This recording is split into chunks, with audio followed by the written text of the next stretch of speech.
do, do, do. Where are you? Let's see here. There you go.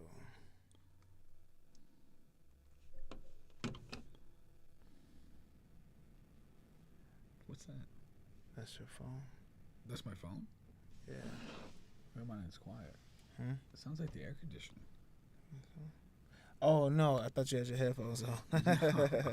Yeah, that's the static is in the headphones.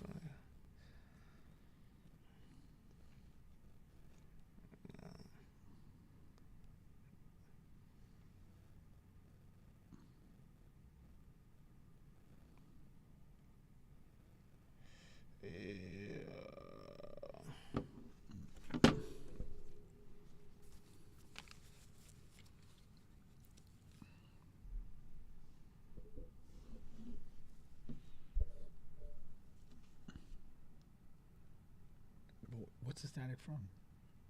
Huh? What's the static from? I hear it now. You hear now? Yeah. Let's see it. We're going to try to put our phones a little distance away here. Yeah, I think that was it. Oh, okay. Well, damn. My phone's usually that distance away. Yeah. Well, welcome back. You guys are back on the bench podcast with Bubba and Pink, home of sports, music, and mayhem. We're available on all that I do mean all podcast streaming platforms, including here on YouTube. Please like, share, subscribe, all of that good stuff. It's a new year, man. First day of 2025. Yeah. These years are flying by. I mean, the 24 just Exactly.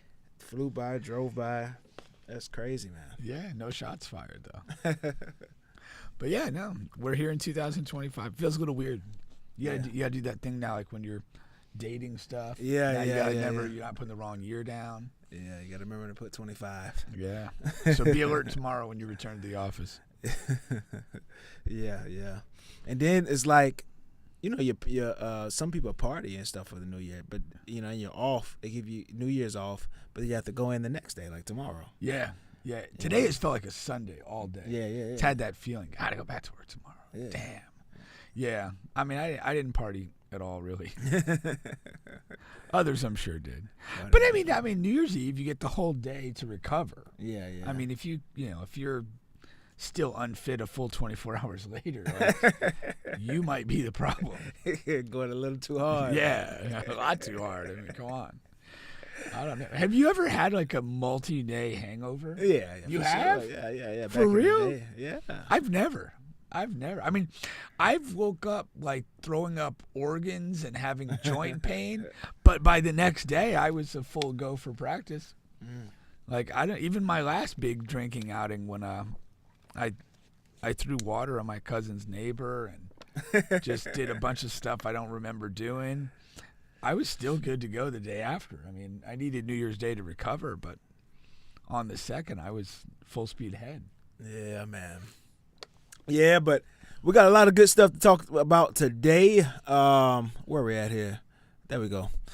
So, of course, the college football playoffs has been going on. We'll get into some of that. Okay, the New Orleans truck attack. I'm sure you heard about that by now, right? Yeah. And there are also some football implications on that. There are some football implications. We'll get to some NBA news. Girls scamming guys on Twitter. And from the NFL, what else is new? But this is a unique story that we'll get to as well, along with a lot of other topics here. But you know what I wanted to start with, because we due to Christmas, New Year's, all that, we missed a week. Yes. So some things we kind of missed. That's kind of like, just kind of old in the news now, but I just wanted to touch here at the top of the show. Miami Hurricanes. They go out and have their bowl game, and the whole thing surrounding the game is, oh man, is Cam going to play? He's not going to play. And the whole week he said he's steadfast. He's going to play. He doesn't want to leave. His guys. He want to finish the job. And so he plays the game, and then sits out in the second half. Yeah, after securing the NCAA record. touchdown record. And I didn't even know that record was in play. I didn't know either, but he played like 6 seasons of college football. So you should have the record with a fucking asterisk. I mean, so like I didn't know the record was in play. And so, obviously, that was his motivation. Right. As soon as I get this record, I'm just out of the game at whatever point. Yeah. And what's funny about that to me is the coach, Cristobal, because when asked about it, he threw Cam under the bus as lightly as you could. Because in any other situation, a head coach is going to say, hey, that was on me. That was my decision. We spoke about it, but it was my decision. At the end of the day, I wanted him to get ready to be for the next level and get my young guys in the game or whatever. He didn't say that. He didn't say that. He said the opposite. Whatever. He just said, like, hey, Yeah. No, there's no shortage of douchebag in this entire thing. Well, I mean, because again, and Ken Moore's had a tremendous season. I wish we got him at FSU instead of Miami. Don't regret that for a minute. But if you look at the way this unfolded, you're right. Post game, Cristobal, wasn't real clear on anything. Didn't really have his back in a meaningful way. And then Cam didn't really respond initially, and I saw some douchey tweet today about making business decision. Bullshit. Yeah. You played for your own purpose. You went out to get a record. You put yourself in harm's way by playing at all. And I think the problem that really where both parties look real stupid in this is that he got the record right before halftime. And so then it made this easy break of like, oh, hey, I got my record. I'm sitting out the second half in a competitive game. Yeah. Now, if it took him the whole game to get the record, if he threw a third touchdown in the fourth quarter, this conversation's avoided. Cam played. Great job. And so that's what really makes everybody look bad. And that's why I think Cristobal, why he was stuck in the position that he was in, was that if there was an agreement, it was an agreement to play until I got the record, which, again, we don't know what that's going to look like. You might not throw 3 touchdown passes. You might throw 1 or 2. You might throw 3, but it'd be late in the second half or whatever. So you didn't have a clear thing, and you don't want to go. Cristobal, to his credit, and I'm not a fan of his, I think he's one of the worst coaches in the country. He didn't necessarily want to say immediately post-game is, hey, Cam agreed to play only till he could get the record, and that's what happened in the first half. So he kind of just did a bunch of mushy tap dancing that didn't really, say anything to avoid saying the obvious. Yeah. And so but he was in a bad spot there. If you have an arrangement, say, hey, we're gonna, so and so's gonna play the first half, and we're gonna pull him, almost like NFL teams do in preseason games. It's clear. Yeah. But if what his playing is determined on is this individual record, then you're stuck. You're really stuck. Or, do it like the Philadelphia Eagle way. Kind of talk this up along the way. As a significant record, and whether he wants to go for it or not. Right, yeah. Like it kind of takes the edge away, but because I think it caught a lot of people off guard. I don't think a lot of people knew that this record was in play for Campbell. Not at all. I mean, it's a stupid record. Anyway, you know what I mean? And so, especially when you're basically playing 2 more years of college football than anybody else who had a chance to make the record. But no, I mean, it was funny. Me, Bryce, and his friend Jose, we were having late lunch or early dinner or whatever. We're watching the first half, and we're like, oh, intriguing game. We finish, we leave at halftime, get back to the house, and Cam Ward's not playing anymore. What happened? Yeah. And then he's obviously healthy over there on the sidelines. It looked bad for everyone around. And then you have Mario. I'm so glad anything bad and negative attention comes his way, because you have him in the middle of the season. Oh, look at us. We can see the trajectory of the programs in the state of Florida. Yeah, literally. I mean, shortly after that comment, it went downhill. Yeah, it was started going downhill for him. Yeah, and rightfully so. One more bad season from him and those guys, and he's out anyway. He's a bad football coach. He needs to be fired. Cam Moore saved him. Yeah, for this year. For this year. There you go. And are they going to get? Find a way to get that again? Another Cam Moore? Are they the ones that are allegedly offering, $6 or $8 million to Quinn Ewers to come to Miami? Is that what they're about? It's very weird. Yeah. But no, he flat out can't coach. He sucks. He needs to be fired for the good of the program. But as a Florida fan and a Florida State fan, keep him as long as you want. As long as you want. Please. Easy pickings. It's not man. bothering me at Easy all, man. pickings. It's definitely not bothering me at all. Yeah. But yeah, and just some other things there. But before we get there, let's go ahead and finish this college football playoff. And the thing about it is, we see the big dogs going up against the higher seeds going up against the lower seeds, and for the most part, it's been like sheer domination to the point where it's like, okay, was this 12 football team format really good for entertainment and good for television? I mean, I guess I understand the financial piece. We of it. finally got what we wanted. Yeah. Texas and Arizona State, overtime game, brilliant stuff. Yeah, Stuff. finally. Credit to Arizona State. They went down early in that game, and it felt like the prior 4 games of the playoff, where the presumed better team is just going to dominate. Yeah. They came out, they played their asses off. They got were down 16 points, came back to tie, force overtime, lost in overtime, and those guys got absolutely screwed. There was a targeting call in regulation that was reviewed and somehow deemed not a targeting call. They knocked the guy out with head-to-head contact. Yeah. He had to be helped from the field of play with clear head-to-head contact, and somehow they concluded that wasn't targeting. That was an egregious miscall. And they did review it, which made it even stupider. It wasn't something that was just missed heat of the moment by the officials on the field. You stopped the game, reviewed it, well, this guy is being helped to his senses, and still say no targeting? That was dog shit. The whole fan base feels screwed in that moment for sure. They should feel screwed for the rest of eternity. Yeah. Like, that was fucking embarrassing. Yeah. And another guy, like individual, Bo Scadaboo. Yeah, the running back. I mean, he had the quote early in the week that, like, I'm disrespected. I'm the best running back in the country. And through most of the first half, he was getting those words shoved down his throat. Yeah. But homeboy came and played an amazing second half. Obsessed. I mean, possessed. Yeah, had about 130 yards rushing, threw a touchdown pass, caught a long pass. I think he accounted for about 225 total yards. Actually, excluding the touchdown pass, he was probably well over about 250, 260, including that. Just great, gritty effort, ran super hard. He's also, I guess, throwing up on the sideline, feeling sick. So do you know if he's coming out? Is this his last year? I do not know. Okay. I do not know. I mean, he's not fast. I feel safe in saying that. I don't think he's gonna blow anybody away at the combine.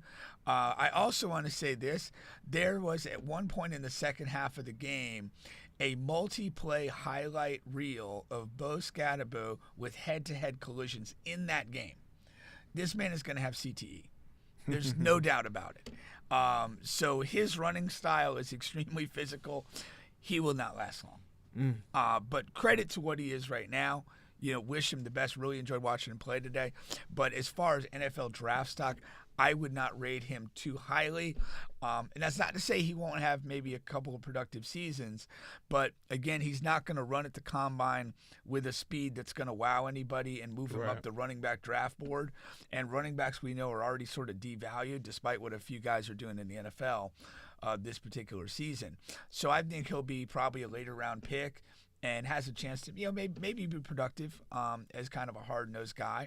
And wish him the best. But he was phenomenal today, made his words look true. And, when somebody calls their own shot and fulfills it, nothing but respect for that. Yeah, for sure. Now, what about some of these other games? You saw Boise State and Penn State. Yeah, super disappointing game. Boise State just didn't have it on the line of scrimmage. For the most part, Genty was sort of bottled up. Yeah, second half he got loose a little bit. But. Yeah, quarterback was, for me, very bad. I think he had a decent amount of yardage, but the picks were terrible. Yeah. Very, very bad football there. So essentially a dull game. The 4 games the week before were all terrible, not competitive. SMU guy came out and turned it over, I think, 5 times at quarterback against Penn State. Now, looking at the playoff, I've never liked the 12 with teams having byes. I would like an 8 or a 16-team playoff. And everybody plays the same amount of rounds. There's no byes. You go 1 versus 8, 2 versus 7, 3, 6, 4, 5, or if you wanted to expand to 16. 12, you create this thing where you got the 4 teams with the byes and the other teams playing, which is not I just don't like that. I'm not a big fan of buys. But the other critical thing that you have in the first round is those are home games for the higher seeded team. And so most of those games were played in cold climate, which is not good for football, in my estimation. No. Like, you don't want to see a weather-impacted game if you can avoid it. Snow, wind, Yeah. foolishness. And so you have the teams that are presumably better anyway playing at home with their normal home crowd, normal stadium, and in almost each of the circumstances except perhaps Notre Dame, Indiana, both similar geographic teams, there was a cold weather advantage in play for the home team. Unnecessary. You have tons of these little horseshit bowls. Yeah. Like, repurpose those to cover the first round. Put them at neutral sites. Drop a game in Orlando. We host 2 bowls anyway. So I think that would be a change I'd strongly recommend. If you're not going to go to 8 or go to 16, absolutely use bowls for every round of this thing. Don't do the home game thing again. It created 4 lopsided, uncompetitive games. So when I left the house, Ohio State was still in command on Oregon. I don't know if that's still the case. Yeah, but yeah. It was literally like 34-8 at the half. So that was another game that was not very good. Yeah. So you're literally like 1 for 6 in producing good football games. Yeah, 41-21. Yeah, so that's not very completely good. lopsided. Even though Oregon is the number 1 seed, Ohio State is the richer program. That they play in the, would you say, the better conference?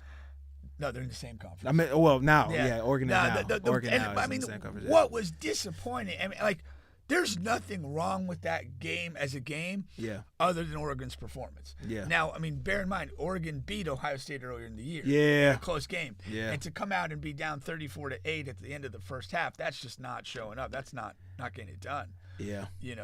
And I whatever, Ohio State's a very good team. That's fine. But, if you're an undefeated number 1 team in the country, you're not walking into any situation thinking somebody's going to be on pace for 68 points in the first half. Yeah.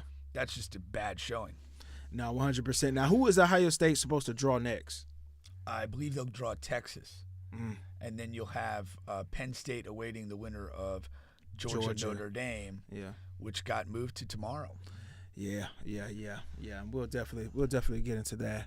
Now, before we do get into that, outside of the college football playoff, what did you take away from the Colorado's performance? Like I said, we missed a week, so we're kind of behind a little bit. But, they just do a complete no-show.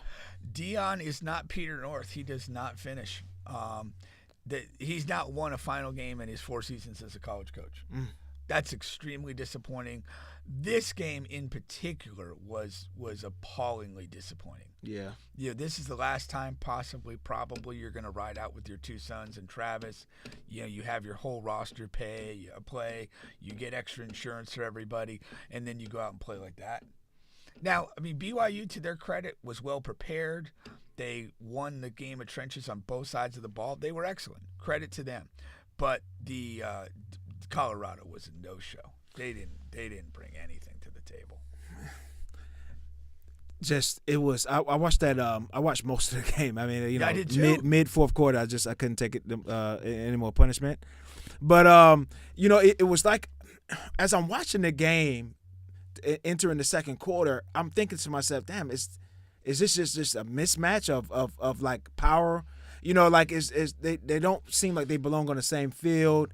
I didn't think that way of BYU. I didn't know that they were in such of a different class than Colorado, because that's what it looked like. Well, that's another game where there's teams, they're in the same conference. Yeah. You don't even have like a conference disparity. Yeah. You're 2 teams from the But Big 12. that's how it looked. Oh no, and I agree completely. If you knew nothing about college football or conferences or alignment, and you watch that game, you're like, well, damn, this BYU team must be in a different conference or a different level. SEC. And that's definitely the way it looked and felt as it played out.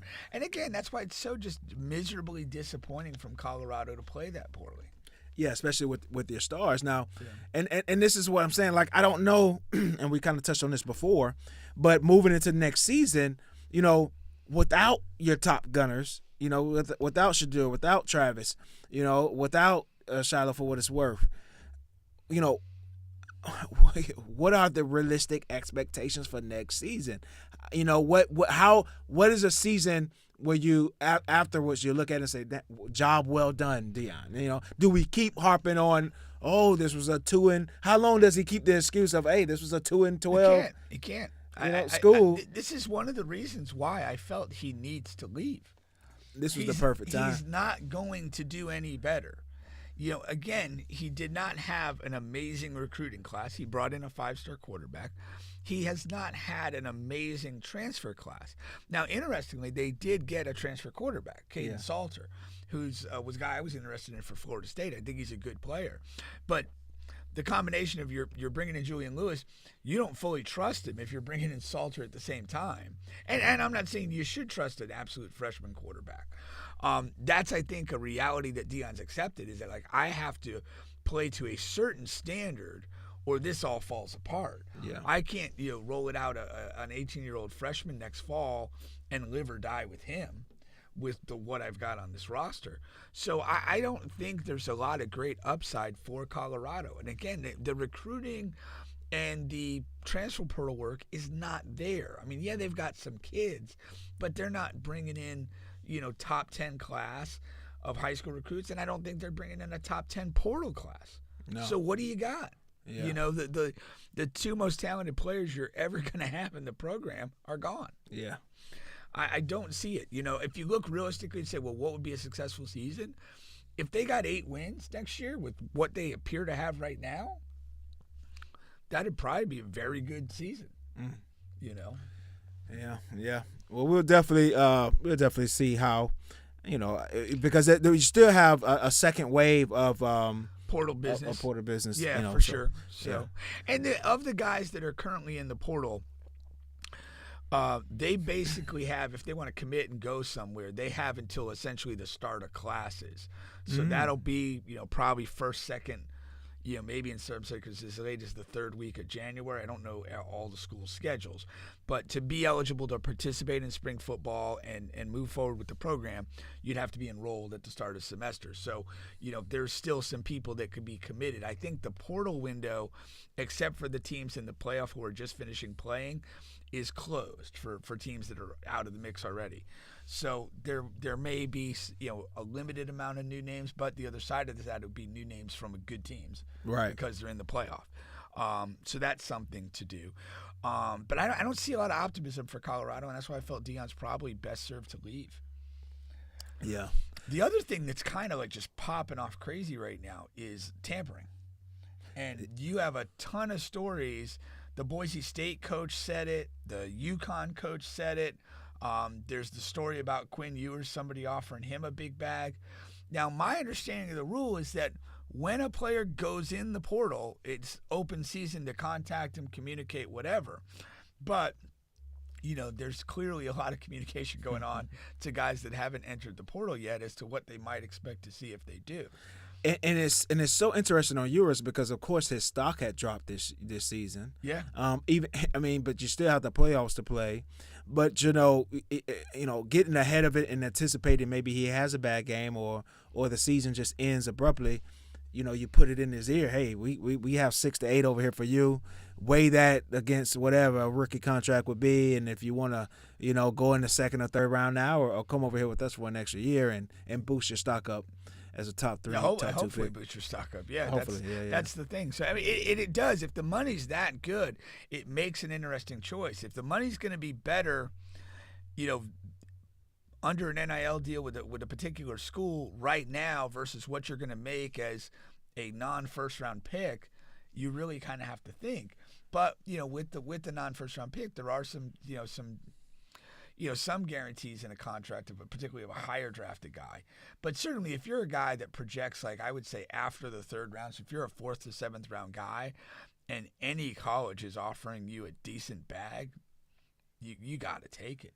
Yeah. Because you don't have any 4th to 7th round. There's no guarantee you make the team coming out of camp. That's that's where you're at there. So if somebody's going to guarantee a couple million to you to participate in that, you might as well take it. No, 100%, 100%. Guys, don't forget you're still on the bench podcast with Bubba and Pink, home of sports, music, and mayhem. We're available on all, and I do mean all podcast streaming platforms, including here on YouTube. Please like, share, subscribe, all of that good stuff. Speaking of one of those bowl games here, in New Orleans, we had that this crazy truck attack, man. Yeah. And I just wanted to read what they were saying on here as far as what they know. So right now they say at least 15 people were killed and 30 were injured in New Orleans when a person intentionally drove a pickup truck into a crowd on Bourbon Street during New Orleans celebrations. And pause there really quick because that's just so crazy, man, because of course so many people over the course of their lives, they go for that experience to go on Bourbon Street, maybe for New Year's, maybe for the Mardi Gras or whatever, or throughout the year. I've done both. You just go there for the food, you go down, hit a couple bars. Like, that could be any damn body that you know. Right. That's what makes it so crazy. Now, the driver is identified as a name I can't pronounce really, but Jabbar is the last name, like Shamsuddin Jabbar, a U.S. citizen born in Texas. He had an ISIS flag on the back of the truck. And apparently a U.S. military veteran as well. Okay, wow. And the FBI says they do not believe he was solely responsible for the attack and asked the public for assistance. Said it's investigating potential associations, affiliations. A potential improvised explosive device was in the truck, and other potential IEDs were discovered. Yeah, that's really crazy, man. So I wonder a lot of things. I wonder, what the affiliations were, but also, what are they going to do with this? Especially with the new regime in office. He was killed he was shot after the attack, I believe, and killed. Right. So there's not going to be any trial or prosecution of him.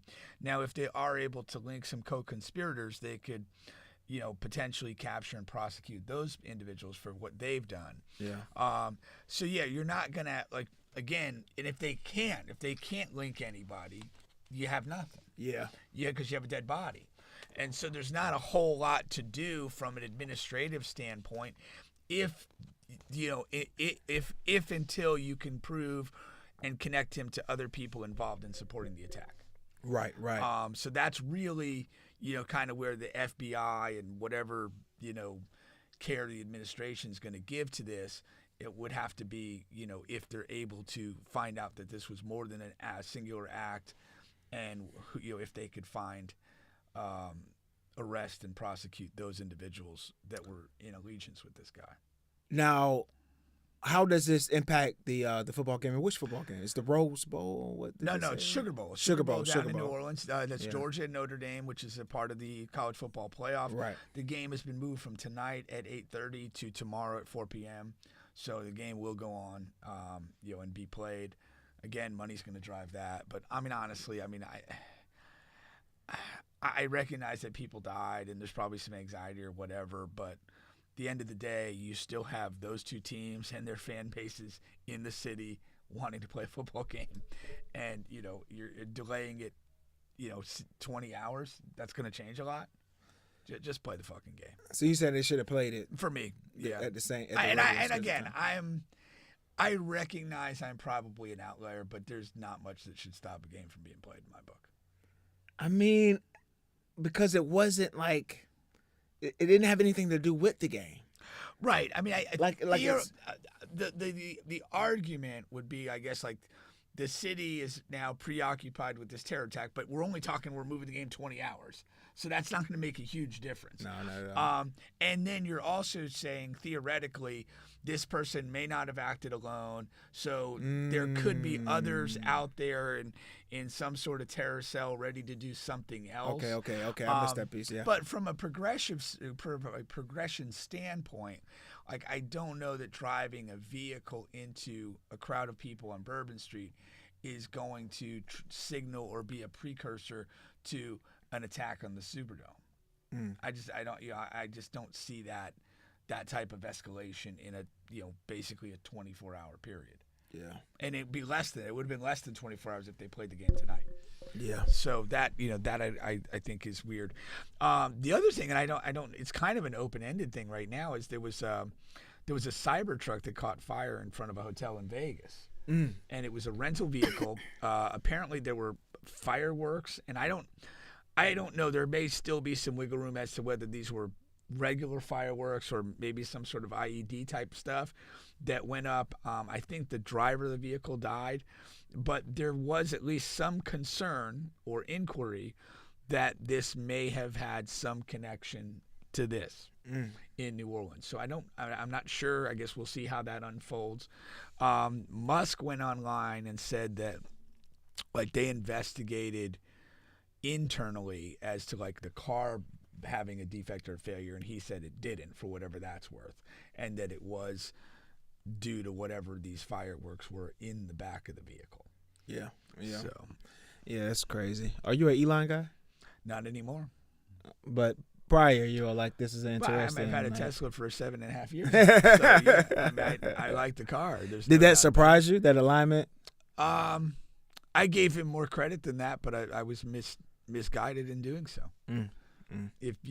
For him, it's just a naked power grab. Okay. I don't think. Because he does have like real power now. Well, that's the thing. Like if you look at this, there's all the reasons to hate Trump that I do. There's all the reasons that ignorant white people voted for him that I despise. But for the billionaire class of people, this is just opportunism on their part.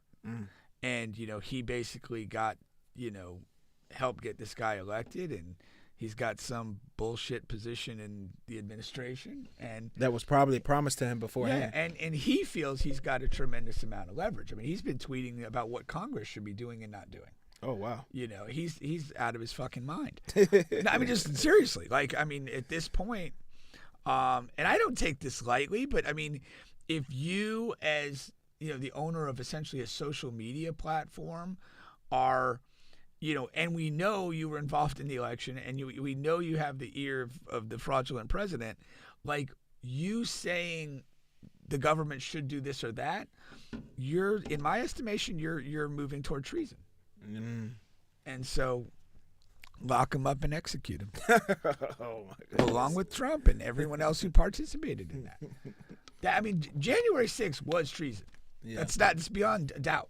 Yeah. We as a country didn't have the balls to hold him accountable for that. Yeah. And what did we get? We get what we have now. Yeah. Which is not going to go well. No, that's 100%. And those two bozos were already feuding for the last 2 weeks. So lock him in a cage and let one emerge. Let one emerge. Yeah, why not? Then we only have one target. Let one emerge. Let's go to this, man. I thought this was interesting. As we're transitioning to the NFL really quick here, there was this thing that happened on Twitter. Chris actually sent this to me. So, a female exotic dancer supposedly had exposed Washington Commanders star Jeremy Reaves on Twitter after the Commanders promoted his engagement to his girlfriend, on Sunday Night Football. She went over there and he went over and proposed to her. And then on Twitter, she was like, what you see on the screen here, not the same man who was in my DMs trying to fly me out and screw. I think the hell not. And took a little license with those words, Bubba. The audience can see what they are. So who's this guy though? That's him. Poetic Flacco? Yeah, that's him. He's not JR1 era? No, I'm sorry. Poetic Flacco is just the guy who retweeted and who retweeted it. You know what I mean? And but that's just how Twitter he went looks. with the she lied. Yes. Like he's in the know. Or no? He's in the know because somehow this is Jeremy's messages over here to her. Okay. So I guess maybe he posted the DM that he had, the DM exchange he had with her. Okay. And then some kind of way this poetic guy got a hold of it. And I can't read. Can you? Yeah. So he says, "Let me ask you, what was the goal here? To lie on me when I have no idea who you are? LOL. Make sure you are lawyered up, weirdo." That's kind of lame though. Huh? I thought he had that there was an exchange and he could show the exchange and it wasn't about him trying to fuck her. Yeah, but this is for me. I'm not sure if I've seen this situation before. to me, this is like a lot worse because like this got a ton of attention, and for her to just like not even know this guy at all. So like you could just say anything on social media. So you're assuming that she's completely full of crap. Yeah, I believe him. I believe him because, you know, in the era we are today, the road you took is we don't know each other at all. That's easily can be that could be detested. That could easily be found out. She can post something quickly with just them two. So I know I have to believe that he has enough common sense to know like it's a bigger thing. Dude, no. Let's not overestimate. If we find out that he's lying about not even knowing her at all, he's gonna make this thing way bigger than what the hell it is. Oh, I know. But what I'm saying is, like, the coincidence, the likelihood that this stripper responds to this post in this way is almost absurd to me. It is. You're literally saying this person's nuts. I'm just going to randomly say that this guy was in my DMs hitting me up and now he's getting engaged. And I literally don't know him at all. I've had no interactions. Like, that's crazy. That's nuts. That's nuts. That's nuts. That's harder to believe to me, and this is the way I look at this. That's way harder for me to believe and accept than to say maybe this guy did hit her in the DMs. Maybe he wasn't explicit as what she's suggesting, and maybe there was a little whatever. And again, if you're sliding in a girl's DMs and she's a stripper, there's no other purpose than to fuck her. Like, let's keep that straight. Like, that's it. Now, you may not use those words, but that's why you're there. And that is fair for her to assume. Exactly. So that's what I'm saying. Yeah. Like, she knows what she is. He knows what he is. And for him to have possibly hit her up, and again, if there's nothing there at all, I can't believe it. Now, maybe he just did like the heart or fire emoji on like a picture or a story. Right. Maybe that's and that's still not nothing. Like, but that's what I'm saying. He says like, I don't know you from a can of paint, like at all. Yeah. But again, this feels very self-serving. The whole weirdo. Yeah. Like but look, that word choice makes sense to me. Like, you fucking weirdo, because that would make her a fucking weirdo. It would. But see, I think this is a misguided cover-up attempt. If he literally does not know this person at all, just leave it alone altogether. Yeah. Like, I'm in NFL. Okay. If I do not know you at all, I've never hit you up. You have nothing. Yeah. Like, I have my fiance. You've made this comment. You have no screenshots to show anybody. Yeah. You have nothing. Why am I even saying a word if I know that you have nothing? That's fair. I think Buddy hit her in the DM. Oh, man. All right. Now, what's our guy, man? Dallas Cowboys linebacker. Your guy. Micah Parsons. So Micah has been on. So Micah on his podcast, man, he's coming, over and over and over again, celebrating Joe Burrow's, Cincinnati Bengals, quarterback here, as they and lauded him as the best quarterback in the NFL. And also, he says in his locker room, they all talk about it, how he's the best quarterback in the NFL. He should be MVP. This, and that. So. This picture here, these are the 4 best quarterbacks in the NFL, and that's just, but best quarterbacks rank them between these 4, and then also like MVP, because we know that's a different discussion. But Micah said both best quarterback in the NFL, and he's the MVP this year. Yeah, he might be in Joe Burrow's DMs. Pat Mahomes until proven differently. This man is if not the GOAT on the track. I would say pure quarterbacking, I would probably take Burrow 2nd, Lamar 3rd, Josh Allen 4. That's best. Now, what about MVP? MVP this particular season, I have a harder time with that, honestly. Yeah. Pat Pat has the best record, but the numbers have not been amazing. Mm-hmm. Josh Allen has stepped up and really grabbed, control of his team in a period of time when they've kind of lost some weapons. And going into this, it was on him to perform, and he's absolutely risen to that challenge. 100%. Joe Burrow is on a god-awful football team, but he's like keeping them alive with a season numerically that's getting close to historic. And then Lamar Jackson arguably has been a better, more efficient player than last year when he was, in fact, the MVP. I think the record really hurts Burrow, and it really hurts Lamar to a degree, even though Lamar's record is a winning one. It's, Buffalo's a cut above, and the Chiefs a cut above that. My gut feeling, was that Josh Allen was probably on track to win the MVP.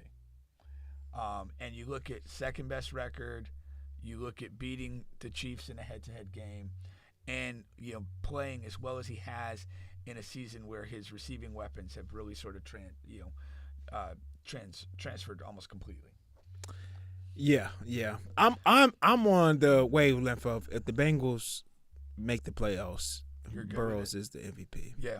Yeah. Burrows is the MVP. Now, I don't think that is a god awful football team. I think it's a damn good offense, but and specifically on the defensive a really side, bad defense. Just really bad. Yeah. But he's not on the Carolina Panthers or anything. No. But Higgins, Jamar Chase Brown, like that's like they're all. But the argument for that you're on, if you're with Burrow, the argument is if he's not playing at this level.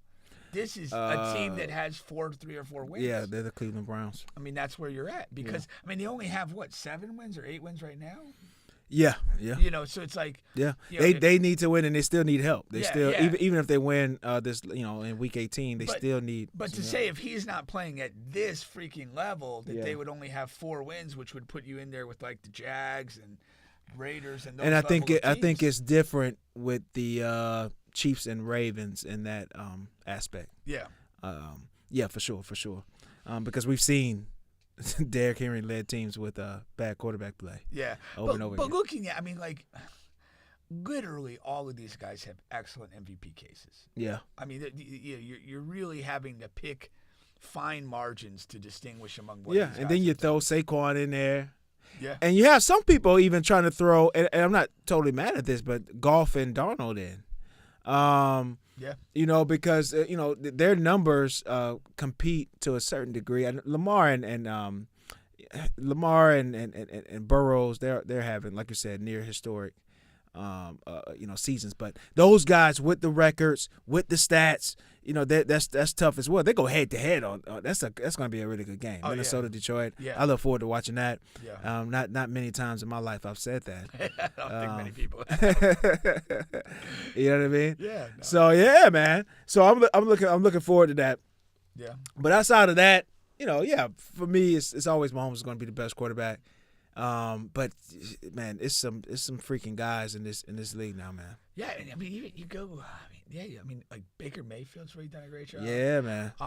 The Bake Show. Matt Stafford, to me, I still love watching him play. And he had his top receivers hurt for a good chunk of this year. Mm-hmm.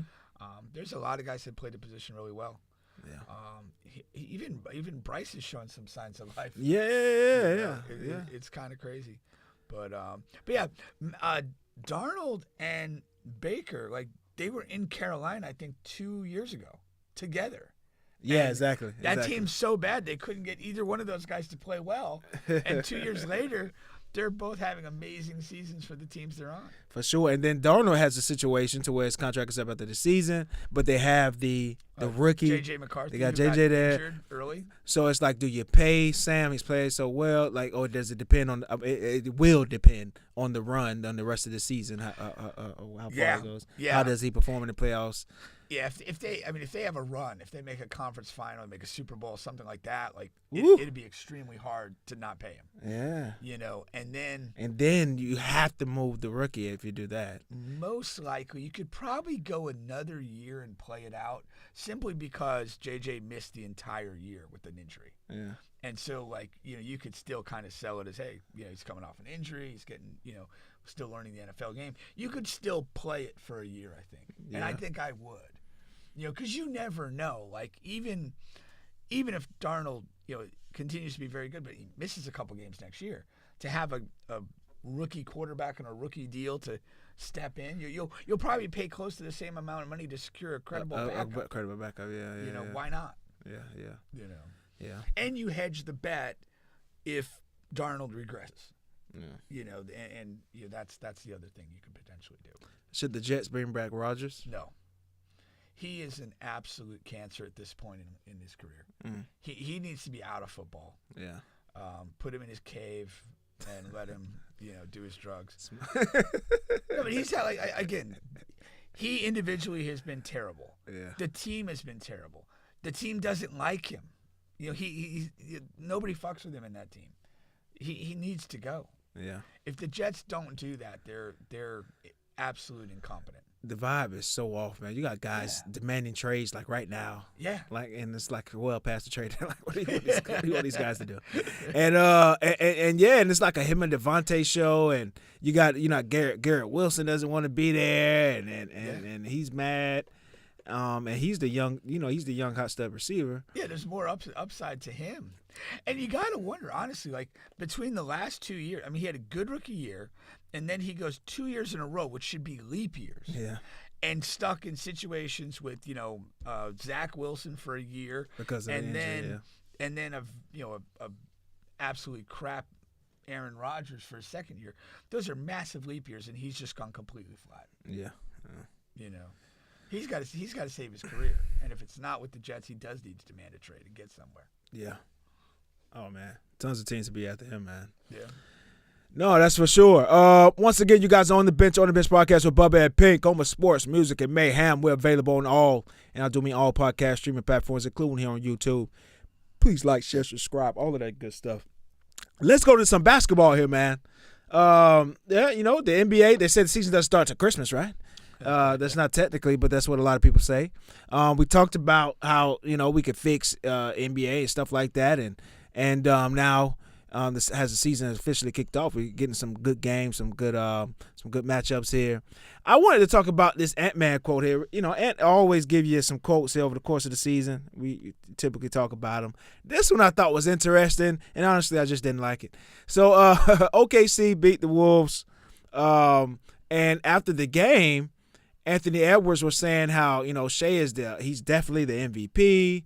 He's unguardable, and and honestly, he should have won it last year too. And what are we doing? Just nobody could do anything with him. If you can't guard him 1-on-1. If you bring double, he can. I'm like, damn. Is this the same man that said MJ couldn't do nothing with him? If you think what do you think Shea is fucking Jesus? Who do you think MJ is? He was literally called Jesus. So I don't know. I this was just a weird quote from a guy that a lot of fans are fans of his because of his bravado and I'm the best and this guy this and this, and all of a sudden I know this guy had a good night and he cooked you this night, but I don't know. What was your takeaway? I agree with you completely. This is a terrible take. Yeah. This is god awful. And he had the MJ take was bad coming out of the Olympics. I criticized him for it. Yeah. He has not been great this season. And then you drop this quote here. I think Anthony Edwards is is beginning to decline mentally. This is a guy that at this point last year, you were talking about the being, not him. I mean, the narrative is face of the league. Can he be that? Yeah. And now you're just bending over and exposing your ass cheeks to another player who's, basically your generation of player. 100%. Like, this is ridiculous. MJ would probably vomit in the back of his mouth. That's a negative 1,000% chance you get anything close to this comment. Yeah, this is ridiculous. Yeah, this is ridiculous. And especially just after playing him. Like, yeah. What does that say? Like, this guy is, on the number one team in your conference. Mm-hmm. If you want to get to the finals, you got to go through this guy. 100%. I mean, internally, you could absolutely respect the hell out of him. But the fact that he cooked you that night, the only thing focused on your mind is how do you get back at him? Yeah. If you're a competitor. But this is showing me that Anthony Edwards may actually just be a clown and not a competitor. That's how pathetic this is. That's tough. It's the truth. Yeah. That's fair, man. You're a fair guy. Yeah. Yeah, man. Speaking. Maybe you should have been a judge.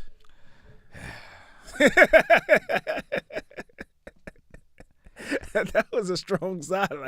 That's too much. No, I have no interest in doing it. That's too much. I don't want to interpret your stupid laws. I want to make my own. So. Oh man. Yeah. I missed one, man. Hold on. Let me. I wanted to talk about this in the NFL segment because this is crazy, man. You know what? When I saw this article here, this FBI issues formal warning after increased number of professional athletes' homes are burglarized. I saw that and I'm like, damn, you know what? Like, it does seem like once a week now, like once a week, twice a month. It's like some professional athlete home is getting broken into. This has been going on for a number of years in European football. Oh, yeah? Yeah, big problem. But if you think about it, like, we know exactly where you are and when. Yeah. From a burglar standpoint, we know, oh, hey, you're playing in Denver today. So where do we go with this? So, one of two things, like, you're in Denver, maybe you take your family and the house is essentially empty, or I don't know if you have the equivalent of like a butler or maid or whatever. Or you're in Denver playing and you've left, your wife and maybe your children at the house alone. 100%. And so they're in a vulnerable spot. That's why it's dangerous. And you know what? 100%. What's funny about that is, not funny, but interesting is the kids, they were like teenagers who murdered the safety from Miami. Sean Taylor. What they said, they thought he was supposed to be at practice. Yeah. You know what I mean? Well, they never intended to go to violence and shoot him. That never was intended. They didn't think he was home. They didn't think he wasn't supposed to be home. Yeah. So that incident occurred during the football season. Yeah. When Sean was a member of the Washington Redskins, but he was injured and had permission to go home. Yeah. I mean, the reality is professional athletes are extremely vulnerable to this type of activity. And what they said on the article is they believe is crime organizations getting together and targeting these guys. And they said they're easy licks because not so much as that they're storing money. Some do store money in the house, but it's all of the jewelry from the wives or girlfriends and the star.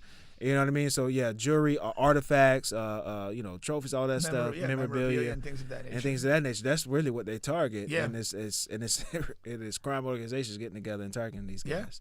No, it's one of those things that they are vulnerable. If you're a criminal-minded person, it's essentially a soft target. Yeah. And why haven't we thought of this before? That's what it seems like. It's like, damn, this. Yeah. That's Yeah, you guys are getting creative, man. I don't know though. It'd be very interesting to see like if the counter move is that you have armed security at your residence when you're away. Yeah. Well, that's what Dak said because Dak's wife just $40,000 was stole from her at his house or whatever. And so he's like, I from this point forward, I'm going to take this serious. I think that means 24-hour security at the house. Yeah. But not every athlete can do that. Right. It's only going to be guys like him that's getting whatever 50, 60 million a year. But they are targeting those guys. Yeah. Yeah, they're not targeting the nickel corner. No, I've heard. Yeah, Travis Kelce, Joe Burrow, Joe. Yeah. Yeah. So they know where they're going. Yeah. Star safety. Yeah. Okay. Yeah. Well. But I mean, it's kind of pathetic that it comes to this. That that you have this type of activity. Yeah, for sure. Catch these guys and go back to the medieval times, man. You gotta chop off the hand. The problem, then all right, you have a beautiful home, you have a lot of stuff in it, and even with professional security, maybe your security team has to fucking kill 3 guys in your living room. Yeah. You don't want that. Are you gonna be that happy about staying in the house? You know what I mean? Yeah. I don't know. That's kind of crazy. You don't want that at all. But Bryce picks Arizona, man. Bryce James, the son of LeBron James, baby son. Yeah, I just found out before I left to come to the show. Yeah, he's a three-star athlete here. And his measurements about 6'4", 6'5". The coach was saying how he's not as athletic, right now as if you would compare him to Bronny, but they really love his jump shot mechanics, his IQ, and they do believe he's even going to grow even some more. So yeah, they love his measurements. Yeah, I had to ask who the Arizona coach was. I didn't even know what the deal is with that. So how do you feel about that program? Is that like a elite program? We did some research. They got knocked out in the Sweet 16 last year by Clemson, and I think their coach has like 60 wins in his first 2 seasons, which is excellent. That's good. Pace. Yeah. So it seems to be a program that is trending upward. And historically, Arizona's always been very good. I mean, they had Lute Olson as coach for like years and years and years. But since then they had some other guys in there that did pretty well. So, they've had a lot of NBA players go through that program. So it's probably not a bad basketball choice. Yeah. Yeah. I want to see, because I just want to compare to Bronny. That's why I want to see it. Yeah. I want to compare and see, because we all, the way the reports say is that he's supposed to be the better player over the course. Yeah. Well, I also think it's interesting. I mean, he's going to Arizona. Like LeBron and whatever, the family don't have any particular connection to Arizona. USC, when Bronny went there, they had a couple guys that that had some star ratings, but the program was not particularly strong year in and year out. Arizona is a much more consistently strong program. Yeah. So I do think that you're getting him away from the family. He's going to a school. He's going to have to kind of find his way a bit, and it's a school that's winning and seems to do a pretty good job with their players. I would have sent him to Connecticut. Yeah, with Hurley. Yeah. If you want your kid, if that's what you want. No, but why don't you want it? Yeah. Like if you want your kid to be coached hard, and to have to compete day in and day out, and for Hurley, I don't think gives a damn who you are. Like he's gonna coach you the same way. Yeah, I didn't think about that. That would have been. I absolutely would send him there. Yeah. And have him go through that process. He'll come out a tougher kid. Guarantee you that. No, 100%. 100%. All right. Yeah, we'll definitely keep an eye on Bryce there and see how that comes out there, man. I was looking for this. We won a championship, man. Yes, we did. We actually got TP in the house, man. Shout out to Tony. What's going on, my man? Sitting over there in the corner. That's funny. Yeah, man. But we won a championship over the break since we've been away from you guys, man. GM5 League. Yeah. Games played in Sanford. But listen, what is your overall takeaway what do you want from the season? Pull up the chair and kind of. Yeah, go ahead. Yeah. We could kind of share this mic here. I'm all about that. Oh yeah. So this is the league director of the GM5. What's happening? This is proof that I'm here. If you know, you know. You know what I'm saying? Yeah. You know. So go ahead. You did have a previous no call, no show for the show. Oh man, listen, I apologize. I think I was asleep, man. I think I overslept or something bad happened. It was something, man. I felt bad. Somebody invented the alarm clock a long time ago. Listen, man, I gotta get better about it. But it is what it is. But what was the question again, my fault? No. I was asking Pink actually, like his overall. Oh, me? Yeah. Okay. Yeah. Of the league in total, or our season? Yeah, of our season. I really thought our season was very interesting, because there's no doubt that the team that we took the floor with in the final was not anything like the team we thought we'd be taking the floor with in the final when we began the process. We had Big Tim, who I regarded as hands down the best big man in the league, leaving after a couple weeks to relocate to Texas. We had Enrique lined up and just never worked out for him to play for us. Another talented guy. I told y'all that. We had Tommy, who was part of our team from the season before, and he moved on. We wasted a pick in the combine with Alex, who gave us nothing. And then we had to kind of fill in these gaps. You know, we filled in the gaps with like Sharif, but then he got hurt and wasn't available down the stretch. Spencer, we pulled out of mothballs. Damon, who used to be my neighbor, we got him going, and he was probably our best ad. Yeah. As far as that goes, just consistency of performance. And then the one you have to mention is Heron. Yeah. Really, I mean, he was poor prior to the final, and he had spot duty, limited minutes. I know it's difficult for guys to get going, and I'll be honest in saying, like, he didn't show much in the other appearances, and if we had cut him or done whatever, it wouldn't have hit me at all. But then we get to the final and we're a little bit shorthanded, and he ends up starting the game and playing phenomenal. Absolutely did that. And then the other thing I want to say, because he had a very brief role in the semifinal game, but he literally picked up his guy man-to-man, full court. He played extremely hard for the minutes that he was in. And, that is really appreciated when you look at a guy that, like, again, we got late in the year, used only when needed, and, that he was engaged down the playoffs to give those two performances was pretty awesome. Pretty great statement to him individually, and something we absolutely needed. We're not here talking about a trophy if we didn't have that performance. Yeah, 100%. Is that kind of how did you look at it, Tony, from our perspective? I mean, I pretty much the same. I vouch for Heron. That's my guy. You know what I'm saying? But everybody played their role. I love what OTB brought, because you gotta. If you're looking at it in the totality, right? You take away Tim's name, you take away Brandon Moss's name, you take away certain players' names. You just got to look at what actually happened. Y'all lost players. Players decided to move on. Players made their own decision to say, "Nah, I'm gonna get out before the ship tank." You know what I'm saying? Yeah. And you just remain composed in that entire situation, and listen to all the backlash that came with it, and just made sure y'all performed under pressure. You know what I'm saying? Went out and found players. Went out and told guys to get into the combine.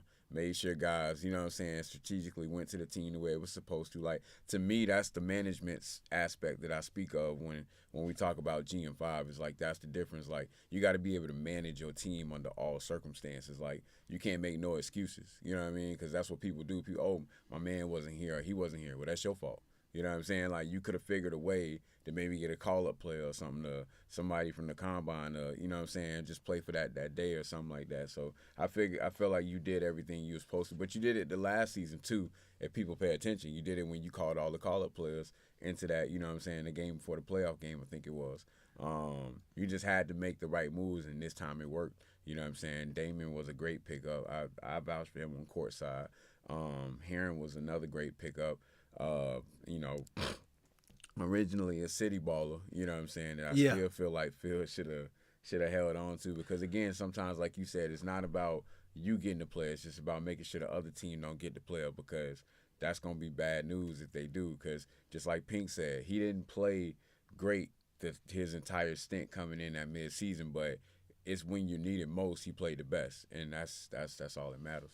You know Yeah. Now, in that championship game, I heard you and Sean was talking, because we was out there playing basketball at the park. And Sean was talking about the championship game, right? He was telling you, like, he two things, Pink. He said that he felt like it was something about zone. What he said, he felt like they shouldn't have came out of it or something. Who was in the zone? Well, he said they should have played more zone. Oh, like they should have came out of the press and played more zone. Play some zone, yeah. Yeah. Instead of press to man the whole game. Yeah. What do you think? That's about that first one of point? the toughest situations that Game Time was in. Now, they've had a lot of success this year with the press. I felt pretty confident about our personnel against the press, and that and we hurt them early with the press.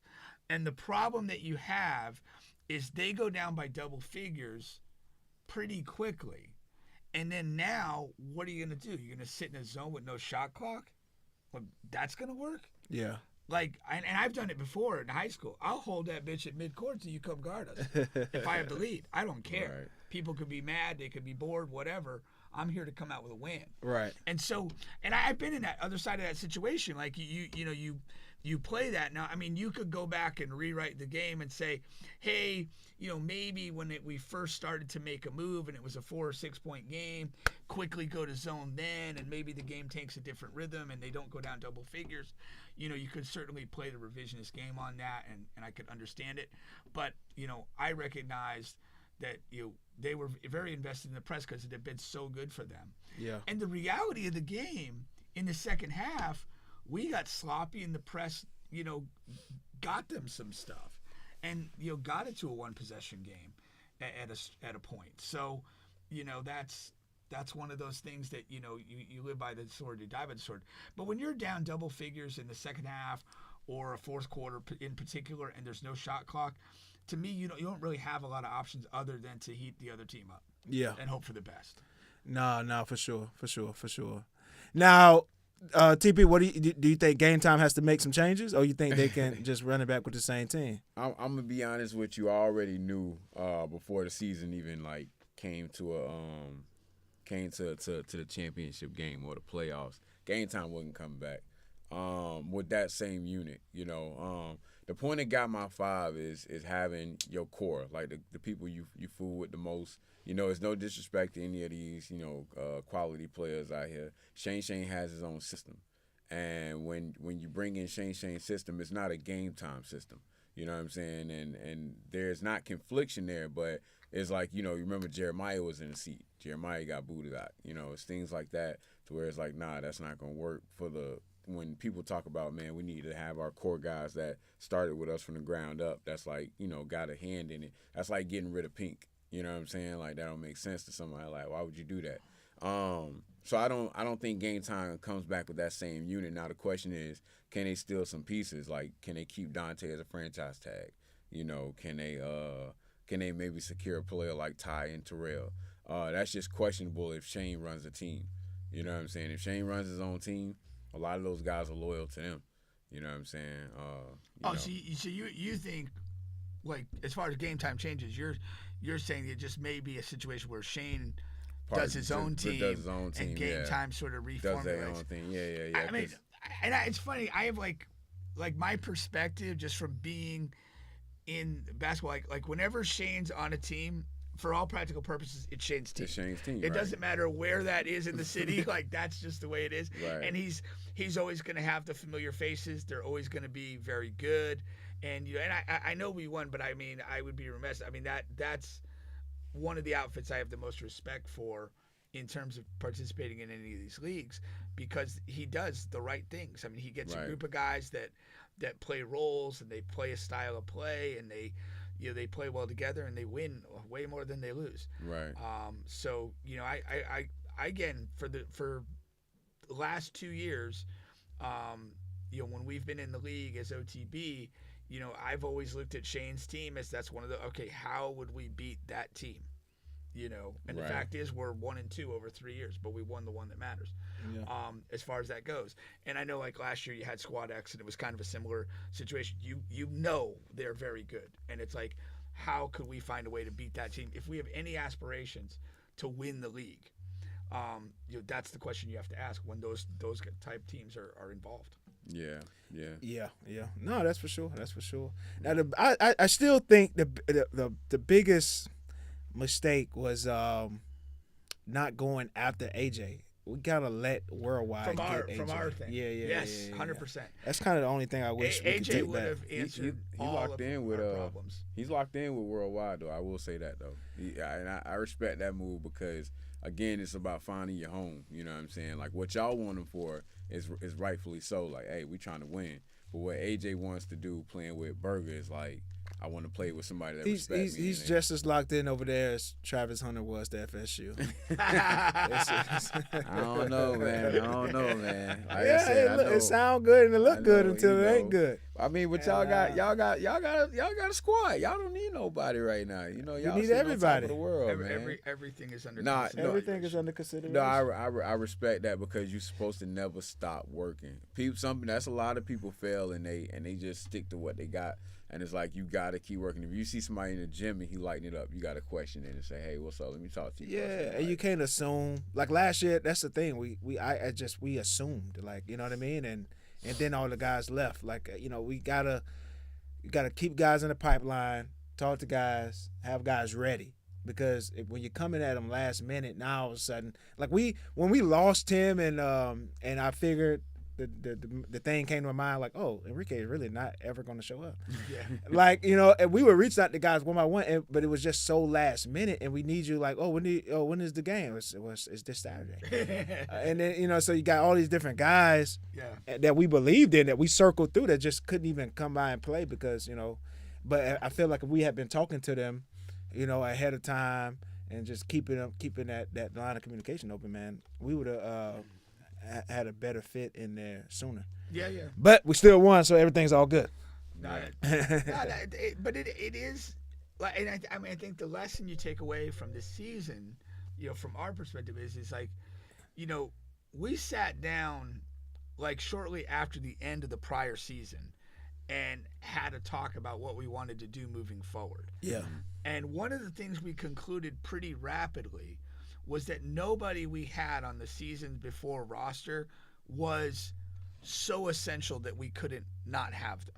Right. And, you know, even once we locked in on guys we wanted, the lesson of the season is you have to be prepared for change. Right. Because something's always going to be different. And again, whether it's keeping communication with guys and you know, having guys available when you need them, or guys to reach out to and kick the tires on their availability or preparation, you got to have that, because you know, there's always going to be some significant shakeup to whatever's going on.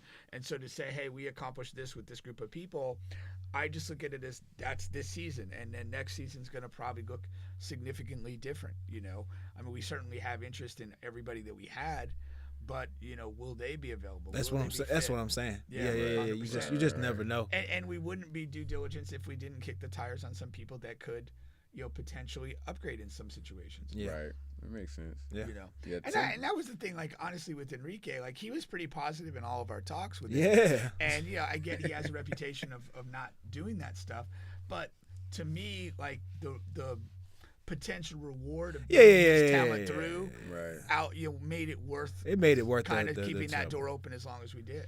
Well, he might come now. I mean, y'all champs now. You know what I'm saying? Yeah, he's still liking comments on the post, but I haven't seen him play on this side of town, so I'll need to see that first. At least in the you know, when the usually the pro-ams here started a little bit before GM5 season. Yeah. And so somebody gets him over there and he starts showing up. You know. Somebody I wanted to see next season. I know I've been seeing him a lot more, talking to him a lot more. Somebody like Jelani. Oh yeah. No, we talked. Jelani is a guy we talked to though. Okay, yeah. Jelani is one of the guys, one of the first. I ain't gonna say one of the first, but he's one of those guys we had that we talked to come in. Like I say, it was like a last minute thing. He had to work. He had already committed to working a couple of those and refereeing. Yeah. He had already agreed to a schedule. He's like, damn, if you'd have just 2 weeks ago, I could have not scheduled that. You know what I mean? He'll blossom good. So, but yeah, Jelani, yeah, because at the time we felt like Melo. It was too much responsibility on Melo. We didn't have any other ball handlers. Right. And then God forsaken, if Melo had to miss a game or two, that's when Jelani would have. We came out of the showcase game that we played, and one of our concerns was that we lacked secondary ball handling and playmaking. Yeah. And so that's when we started to kick around some names like Jelani. Yeah. But yeah. No, for sure. TP, man, what's going on with your Miami Heat, man? You know, we go through these little runs, man, where Jimmy Butler start changing his hair color, you know, doing his nails, and start telling you we're going to win, and then start taking interviews where he telling you he ready to go. And because they've been talking about trading Jimmy now for the last few weeks. Pat say he ain't letting. Well, the past years, really. And then Pat just came out, but it's like they beefing behind closed doors. Right. because like they're talking to the media, but you at the end of last season, Pat was kind of dissing Jimmy. You know what I mean? Like you remember that, right? At the press conference. And then Jimmy responds and apparently he kind of softly demanded the trade. Now he's not demanding the trade, but the time is over. Regardless if they do move him or not, they need to move on from him. You know what I mean? Because this is just a middle of the road team. They squeezed everything out of what this team is already. And that was good for what it was. They snuck up on some folks. They beat a giant or two along the way. They got to the finals. This and that. Like I think they did well for what that team is. But now it's time, next chapter. Then what you gonna do with Hero? Right. Hero is in such a weird spot for me because I know he can score, but what is he really? What really is Tyler Hero? Yeah. Is he Tyrese Maxey good? I don't think his numbers kind of indicate. So I don't know where does he fall? What do you think, TB? I mean, I like Hero. I feel like and this might sound crazy, but I feel like Hero is the piece we needed to trade a while ago. Mm-hmm. You know what I'm saying? He's good enough to where you can get something for him, but facts. You know what I'm saying? He's one of those pieces where it's a give or take. Like you need him and you don't need him. He's a point guard. He's a shooting guard. But to me, he's a risk at times because he shoots. He gets risky. He's gonna get him up now. He's all up, first team. Like, get him up. Yeah, and it's like I don't want that from my point guard every time. You know what I'm saying? And he plays that role a lot. But I don't know. I don't think he's a Tyrese Maxey. I think he's less than that. But I think at the same time, he's better than a lot of players that come on that come in the game because he was coming off the bench for a stretch, still giving you 20. You know what I'm saying? So it's like he definitely can do it. It's just I don't know, man. I don't know. To me, at times it feels like he's inconsistent, even when he's consistent. Yeah, you know what I'm saying. So. I agree with that. I think he's a good player, but he's not a star. Right. And I think like when they made the run in the bubble, he showed some signs, but he hasn't elevated from that. And so that's where we know what he is now. He's not going to get better. And if I don't think you can build a championship caliber team with him being in your top 3 players. Yeah. And then you got Bam. Bam is just Bam. He's just solid. You know what I mean? He's just a solid guy, man. Well, if you go back to the bubble run, those guys were super young. Yeah. And they showed promise. And you're like, if these two guys, rise to the level of all-star and we still have Jimmy Butler, like we got a big 3 and we know Pat will make whatever moves he possibly can to improve the team, and they do a great job of developing kind of unsung players, and it looked really great. But the reality is Bam and Hero stopped short of being all-star caliber guys on any consistent basis, and Jimmy Butler's gotten older. And so I think it is time to kind of tear it down and start anew. Yeah, that's kind of what it is. Man, ever since he took that shot, I've been let him go. You know what I'm saying? Let him go, bro. Still ain't forgave him. Now, we got a couple GM5 guys in here. What's the GM5 franchise you think that needs to just tear it down and start over? I think Ojon. OJR? OJR, dude. Now that's tea time, Tommy. Yeah, they need to. I've always felt that way. It's no shots. I've really always felt that way because if you look at the start of Ojon back when you first came, and it was a season before that, even before they was like the first to bring on the big man. They brought Bron on. They brought Big Main on. They brought on a lot of potentials, but it just never really went nowhere. They always kind of crashed out. You know what I'm saying? Midway through the season, and I felt like it came down to coaching, and just having the right, management personnel in place. To make sure everybody can, 1, play basketball, and then 2, have a cohesiveness about each other. You know what I'm saying? And then, from there, just win games. But I say OJR. Wait, what are we saying? OJR should just leave the GM5? No, revamp or just kind of revamp it. Revamp it like the Heat. I'm saying like the Heat. What team in GM5 needs to revamp it? Yeah. Tear it down and start over. Yeah. I'm trying to think. I would say Enforcers, but they figured it out. You know what I'm saying? I like you go maybe one more season of Enforcers doing what they did in season 3. Constantly arguing and having that. You could say that, but now I feel like they figured it out. Letting go of certain people and just kind of keeping what works for the team versus hey, look, we grew up together. We've been boys together for a while. Now they had some interesting players this year. They had some interesting players with especially Jalen. Shout out to Dane. Dane surprised me. Dane played the pickup. We played pickup at the church. I don't know if you was there. I did. No, I did. Well, okay. Well, I did. You probably got invited, but I'm not sure. Yeah, the private run. The private run you talking about? Okay, yeah. So I did the private run. I heard about it. And I remember that day I was questioning enforcers because he pretty much brought all those guys out there. And I was like, Dane was 39 at the time. I'm like, okay, Dane, he not up there, but he, you know what I'm saying, for a guy that's 39 going to 40, like, and his size, I didn't see what he was finna bring to the table because most big guys like to shoot threes a lot, instead of play post. And that technically was his game, but it actually worked for him. You know what I'm saying? So seeing it in the GM5, I said, damn, now bro can really hoop. Now Dane plays with great energy. Right. I didn't even know he's that old. I would have guessed he was younger, right, based on the energy level he brings to the game. And I like him as a player. He's solid. Yeah, solid. He's 40 club now, but another team, I would say worldwide, believe it or not, I think they need to revamp. I think they have a trouble with finding the right type of guards. You know what I'm saying? Like the right solid guard that works. If you remember, they were the first with Aaron Fair. They brought him out, you know what I'm saying, and they lost him. Yeah, that team would have been much better with Aaron. And I heard they trying to work to get him back, you know what I'm saying, but Parlay just gotta dab on that too, but but no, they definitely have always had the right like set of pieces. It just never had like the right structure to it. Like the roles didn't make sense. You know what I'm saying?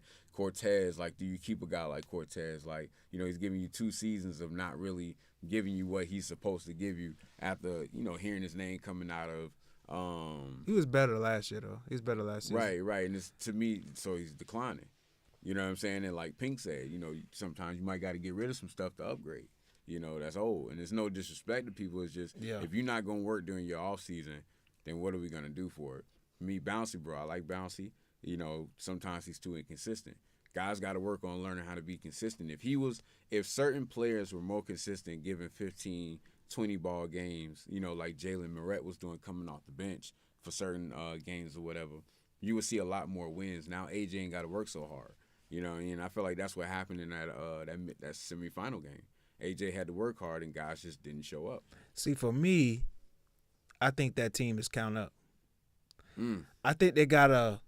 But that's their first season though. It don't matter. I mean, but I think they got a good core of 3. You know what I'm saying? With Lito, Raji. No, Lito, Darius, and Jalen. And I think they need to change everything else around it. And I think they could be much more competitive if they do that. I would keep Raji though. I'm about to say Braji's life. Like you throw Braji and you have to throw him in the combine. You know what I mean? He's fine to keep him on the team. He got to work on the shot because he's a player. He can go. Yeah, because he's a shooter that doesn't shoot good enough to shoot as much as he's shooting, and that hurts you as a team because he's not a defender at all. Like he's a guy that people attack. So his only attribute to the game is shooting, but he's not a strong enough shooter for that. No, well, I would see him as a guy with a smaller role playing less. Yeah, that's 100% fine. Giving you, he does shoot it pretty well. Because then the conversation changed. Like I like him. Like he'd be one of the best role players off the bench in the league. Right. Like that's how you would look at him. Right. Yeah. Instead of how I just said it to start it off with. Yeah. But yeah, if you upgrade that, like get Lito a big 2 guard, you know what I'm saying? That can score effectively. They need another like. Well, they were supposed to have score. Kevin Beans. Kevin ain't that. He's a good spot up. Like if you add what I'm saying and Kevin, okay, now that's what I'm saying. They need to upgrade the other 2. Now you're cooking. Now you got some stuff you could do. That the tall white boy, I'd be done with that experiment. They picked him out of Winter Park. Get you a solid. You need a better big. They got him right out of Winter Park. You need a better big man. They got a more nasty streak on He him. was young. But he's that's not the worst I've ever seen at anything. He's just not impactful. Do you let it go or do you really work on it during the offseason to see if you can put something with it? I mean, he's tall. You can't. Really, he is what he is. You're not working on the off season. No, these are grown men. What do you have a year-round training camp? Shit, me, they in all these red leagues. You put them in 3rd, 4th, 5 red leagues. Get the right team. I don't know. I just don't see that guy developing too much. I feel that. No. I respect that. Like you can get a better big than him and be more competitive. That's what I'm saying. That's all I'm saying. Yeah. You get a better big than him. But I do think like the league in general like sort of trended away from bigs in a lot of ways. It started out the season with, remember, if you even hear Zay Tariq said it, it's the season of the bigs. We did the interview with Liam. It was like, you had Big Tim, you had Liam, you had, who was a couple other bigs? Big Nick was in it. Yeah, and then, Big Man was in but early. But the top teams, you need a big to contend with them. Right. Like, you need somebody that could do something with AJ. You need some mobile big. You need. Well, but see, like, okay, that's kind of where I'm going with it, though. Like, you had, among some of the better teams, like, AJ functions as a big, like Terrell and Sean sort of function as bigs. But if you put a big, stiffer guy against any of those three guys, they're going to exploit that shortcoming. Yeah. I mean, you know what I'm saying, though. But what I'm saying is that's what the league turned into. Right. Yeah. If we had Tim the whole way, like, more teams would have to be, what the fuck do we do with Tim? We got to get somebody to match But the him. way, like, once Tim was out, once Big Man was out, and, like, it just, the way the league evolved down the end, most of the better bigs were not super bigs, but they were guys that could kind of, do more stuff. Okay, get something for them. Whether it's a big or a big forward, you need you need somebody that can do stuff. Well, that's why, like, if you talk about that big white guy, like, he has zero chance of guarding any of the guys that we just mentioned. Yeah, just no chance. You got to have a guy that's capable that's what I'm of saying. doing that. Somebody like Tone would have ranked good for counting up. Yeah. That's fair. That's fair. Swift. Swift. You would have had Darius and you would have had Tone. Now Swift is already saying they're going to, like, it's still going to be Swift basically, but they're going to change the name and just make a lot of changes. Well, I don't know because Shy said What he's does the coming name back. change Right. Well, because Because if it goes under different, if Shy backs out, okay. but Shy said he coming back with the team. So now the question is, Maybe does Shy D-Jax- keeps Swift. Yeah, does he keep Swift and keeps D-Jax, or does D-Jax pull away? I know Lou said. D-Jax and Lou said they pulling away. I know Lou said if the players on the team don't look right, I'm not. Oh, he's playing just no not better. going to play. Yeah, he said he'll go his own way and do his own thing. He got his 5. You know what I'm saying? Type talk. You know how that go. No, But no, you got to do that. I definitely I definitely think y'all losing Tim shifted a lot of stuff. You know what I'm saying? That gave a lot of people some breathing room. I can tell you that. Some people was like, okay, I ain't got to deal with that. You know, that's fair. But no, in the totality though, I think the league was a great season. You look at all the games. Each week had something great happening. You know what I'm saying? Whether it was a battle between a rivalry for somebody, a trade that happened to make somebody now have to play in a different set, and they playing against that same team. Like, I think Tommy's trade was very pivotal, especially when he got the irony of, like, playing some of the teams that he kind of, talked a lot about, you know what I'm saying? But he was on the set where it's like, now you don't have certain players behind you, so you got to play for real. You got to put up certain numbers. But Tommy's going to always perform, so I don't think that's the issue. It's just the role players that's around him. T-Town got exposed, you know what I'm saying, for doing a lot of careless shooting. Well, yeah, but if you're Instagram follower, you'll never know. Yeah, you would never know. You would never know. Everything is every highlight. If you look at the score, it's different. You know what I'm saying? When you look at that bottom of the score, and the highlight reel, it's like, oh, okay, that's what's going on. That's 100%, man, 100%. I had one more thing to say about it. Oh, let's do this before we get out of here. I want you to receive, because the GM5, the league that we're talking about, y'all, that's the league we just won a championship in. We everybody enjoy the damn league, man. It's such a fun league, competitive. You guys are like, more and more you see the vision, like you're bridging the gap between your over the rec leagues, and that's why I understand now in the beginning, like, it's not a rec league because it is different. It's not just a regular fucking rec league. But I would like you to receive some recommendations from Peak and I for the next season. Okay. And all right. Now, my first one, Pink, while you think about your first one, my first one is, when it comes down, like, I do a cruise. Sometimes I try to do it every year, but this one, the cruise is in November that I'm going on. I already started paying on it in October of this year, 2023. before. 13 months in advance, Bubba? So It's got a cruise on layaway? my first thing is to, and I did see that you open it up like, hey, and if anybody, would like to start paying, you could start paying Howard now. You know what I'm saying? I did see that. But I think you should take even a step further and just like how you structure it out when it gets close to GM5, just go ahead and do it now and structure it out and maybe even do like a deal. Like if you pay upfront and early by X date, maybe it's 100 off or something like incentivize folks to pay upfront and early. You know what I'm saying? But if you don't even want to do it that way, just to start the process early, you know what I mean, as early as possible. So guys, it doesn't feel like a burden for them, for those that's when it's close to the season. Right. Okay, that makes sense. Yeah. Okay. Pink, you got one? I obviously there was some logistical challenges that you guys had switching gyms, this and that. Yeah. I just if there's a way to have a 24-second shot clock for all games, I think it's just such a better way for basketball to be played. Yeah.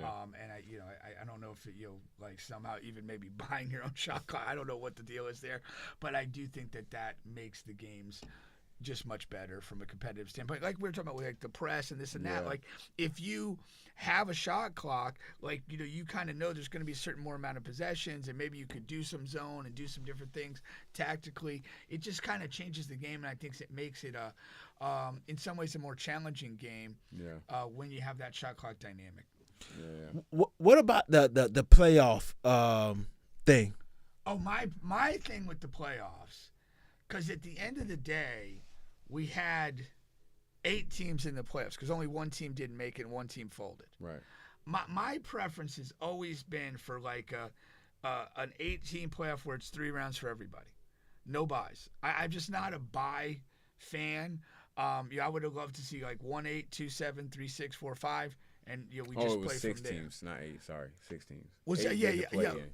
Oh, 8. Well, but I guess my thing is there were 8 teams.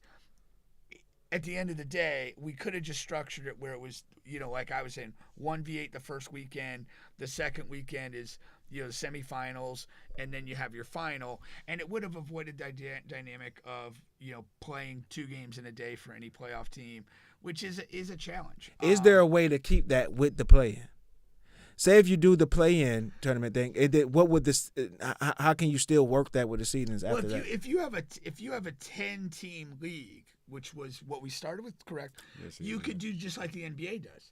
You could have 7-8 play, 8-9 play, loser of 7-8 plays winner of 9-10, and those become your 7 and 8 seeds for your normal playoff. Okay, and then structure it out. Then you're 1-8, 2-7, 3-6, 4, whatever. So you could literally just do it like the NBA. And then you could do those guys back to back. Hell yeah! You guys fucked around all year. Between 7 and 10, you guys can play 2 games. Those guys make those guys play back to back. Yeah. Okay. Yeah. I like that. And then yeah. Yeah, no, we talked about it. Like literally the next day, me and Howard had a conversation about it, and a couple of things that we said, like one, because we're not like a sanctioned type of league where we consider ourselves pro, we consider ourselves this or that. We just a league, you know what I'm saying, that's competitive. We want to make sure it stays in Crooms. We want to make sure it stays in something that has a shot clock, because that's where we come from. Like, if we don't have it, we just go buy it. Like Pink said, like, we would have just went and bought the shot clock had we known that was going to happen. But we've actually come so far from where we started. It's like we ain't had to go buy nothing in a long time. The gyms that we've been getting have actually come with everything we've been upgrading like with. So Seminole, so it's kind of been working in our favor. But that's something we talked about. We talked about the length of the court and how we want to make sure it keeps that same like level of like professionalism to it. So when guys are playing, like they have that stretch, that 94 feet type of feel and whatnot. The Crooms court is 94 feet? I don't know if it's 94, but it's definitely bigger than what the typical rec league size court. Okay. What is the the Winter Park, whatever the College Park court. How that's shorter that's than probably, Crooms is a that's bigger probably court. like Is it? Yeah. Crooms is a bigger court. I wasn't running out there, so I didn't know. No, Crooms is a bigger court, Okay. and I do Yeah. think Crooms has been the best gym so far. But Right. the other one was good too. The Seminole, what is called the Seminole State. Seminole State. State. Oh, yeah. Seminole State Seminole was State good was too. bright. It was very bright. Yeah, definitely. Yeah. Definitely. We just want to. Our biggest thing is we just want to pack the seats out with a gym like Crooms. You know, it's got a lot of space and it gets exposed when you don't fill up the seats. You know what I'm saying? Yeah. It just starts to feel that way. But if you're at the games, it's not like that. Like everybody know, if you at the games, it's completely different. You got hecklers on the sideline. You got friends and family on the sideline. It's a lot going on. A lot of energy, but those things that y'all talk about, we've already put those into consideration to make sure it works for everybody. So definitely gonna see a lot of upgrades. You know, I'm looking forward to season 5, especially for my park legends, man. We coming. We need to upgrade. We already got that though. For sure. Well, you might as well stick for this. This is one of the last thing I wanted to talk about here was on the NFL side, and that was the guys losing, the Giants losing last week and really hurting themselves in the draft order. What do you think about that? Winning. Okay, yeah. They won the game and it hurt them in the draft order. Couple teams, the Raiders Yeah, have won 2 in yeah. a row, right? The Raiders. Yeah. It's really so. I guess as it stands now, no matter what happens this weekend, New England's got the top pick. That's what it sounds like. Okay. Yeah. Yeah. No, that was. No. That's not no matter what. No. Because I mean, everybody's playing, and there's like but I thought there's 3 New England teams. has 4 teams. Has one game worse than everybody else. No. New England's 3-13. There's 4 teams that are 3-13. Oh, there are. Yeah. The Giants, New England, Tennessee, Cleveland. But if all of them lose, New England automatically gets it. Okay. Yeah. You get what I'm saying? Okay. Yeah. No. Okay. So it's still some more losing to be done Yeah. to secure this number 1 pick. No, I was very surprised, that particularly the Raiders too that won some games. Now, like Jacksonville played Tennessee, so some bad teams. You know what I mean? Yeah. Yes, that was inevitable. But the Raiders with 2 straight wins, that really has kind of been very interesting. So I mean, to a degree, the teams aren't fully tanking. As a league, I guess that's what you want. Yeah. As a fan, I'm like, man, screw you guys. You guys lose and look pathetic all year. Then at the end of the season, when I'm starting to find out and figure out who the top picks are, I'm getting in love with them. I'm like, yeah, Cam Ward is my guy. This is the guy that we need, and all of this, and then 2-3 games ago, you guys want to start winning all of a sudden? Right. The hell is this? I find the Raiders the most amusing to me. It's ridiculous. Not the Giants too, though. Yeah. The Giants too. Well, the funny thing is, I mean, if New England ends up having it, to me, it takes the 2 quarterbacks out of the mix for the top pick. Anyway, It kind of pushes to Travis. Should it? Somewhere else. But should it? Should it? Because how it becomes, how much do you like Drake May?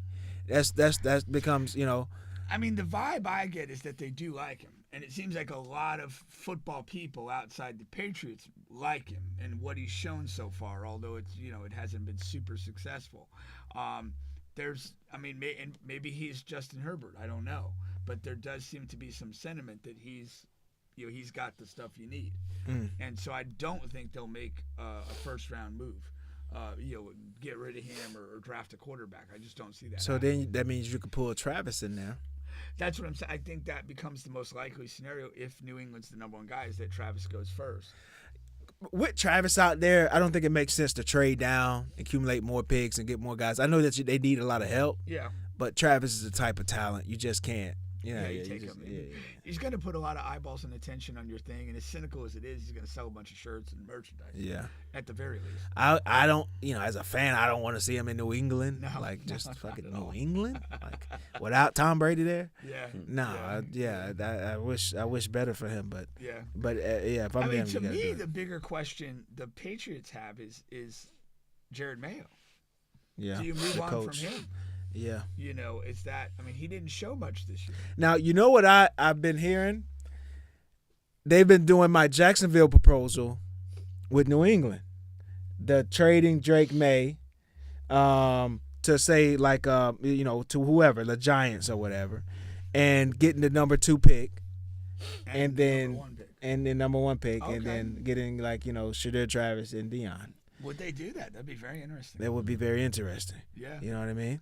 My son with the Jackson was outraged at the notion that the Jaguars would trade Trevor to the Raiders. he was he laid into me. People love Trevor in Jacksonville, man. I guess so, man. People love Trevor in Jacksonville. It's that thing where they know he's super talented, like the Herbert thing. Yeah. But no, I'm out on Trevor. I'm out. But they have to be in. They just they paid him a ton of money. So. Yeah. I mean, it sounds like they're going to move on from Dougie P. Yeah. And then just figure it out. Try and figure if you get the right guy in, you get the best out of Travis. They want Ben Johnson. Everybody's gonna want Ben. Yeah. You know what I mean? Yeah. Offense ruling the world right now. Yeah. I mean, if you spin that around, I mean, they actually had with Etienne and Tank Bigsby, they actually had two running backs that looked okay at times. If you can maximize what Trevor can do, Thomas, the rookie receiver, had a very good season for a rookie. There's some pieces stuff there. There's stuff there. Evan Ingram's a pretty good receiving tight end. I think they got to get a better scheme in play, get Travis healthy and keep him healthy, and probably invest in the offensive line. Yeah. Well, I'm going home to watch my 76ers. We're on a pretty good streak right now. Doing good. Won 8 or 9 or 10, 4 or 5 straight. Looking to take it to Sacktown tonight. Those guys are in dismay. They got the coach and Darren Fox going at it, and the coach wanted DeRozan to come off the bench, and Fox didn't like that. I guess he's friends with DeRozan, but DeRozan is 100% a bench player now. I mean, it just kind of is what it is. I mean, like he's a solid, he's an okay starter. He would be better coming off the bench. Yeah. It just is what it is. Guys are getting old now, man. Aging out. Yeah, man. But we'll look to take advantage of the old guy tonight. All right, we'll catch you guys next week. We're out.